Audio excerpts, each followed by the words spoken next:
Hello and welcome back to another Branle tutorial video. Today we're going to be looking at another Claude Gervaise Branle de Campagne.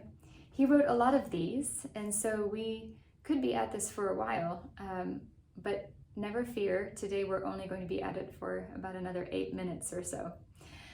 So this little Branle de Campagne is similar in form to the one that we looked at before, but it does have a few more shifts in it.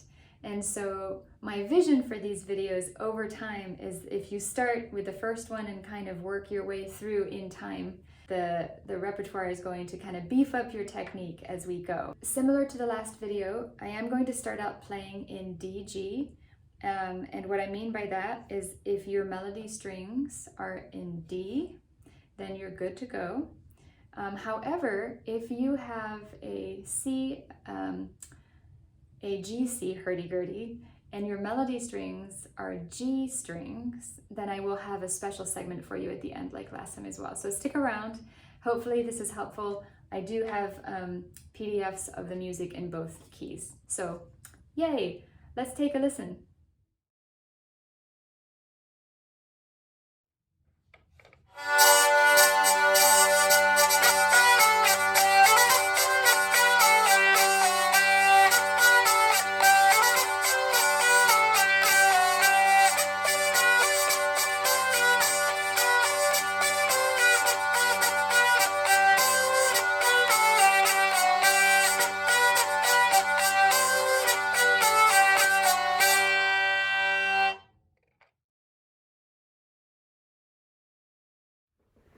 Okay, so here we have our sheet music, and you can see the form for this Branle is A, A, B, C, C. And one of the reasons it's relevant to just be thinking about that is because when we get to the end of line A and we have to go back to the beginning for the second playthrough, there is going to be a shift involved. And there also is a shift when we go on into the B section. And then when we get to the end of line C the first time round and go back to the beginning of C, just like the A part, there's going to be a shift involved there too. So things to be thinking about and just anticipating before we even play. A couple other things to note is that I have circled here some fingering that I think is going to help.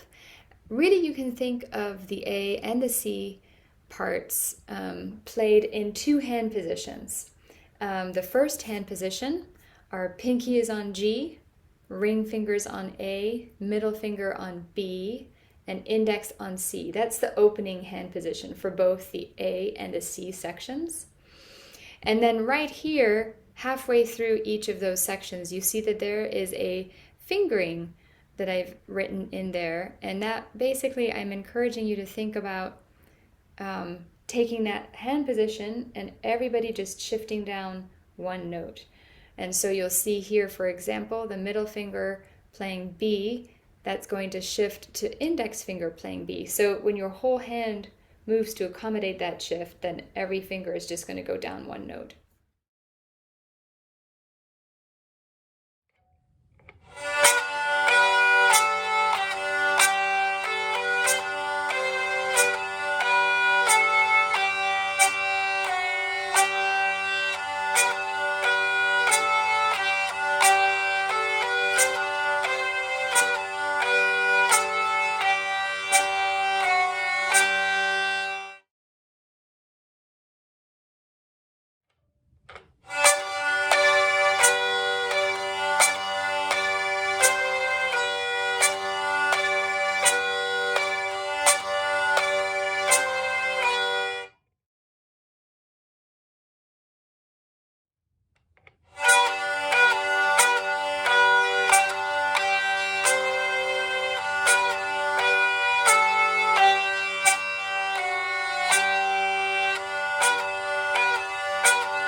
Well, welcome back, this time to our tune transposed to C.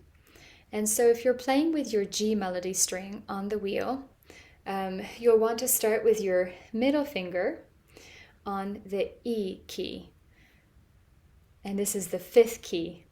So that's where you're starting, and that is your hand position. So pinky is on C, ring finger is on D, middle finger is on E, and index is on F. So let's take a look.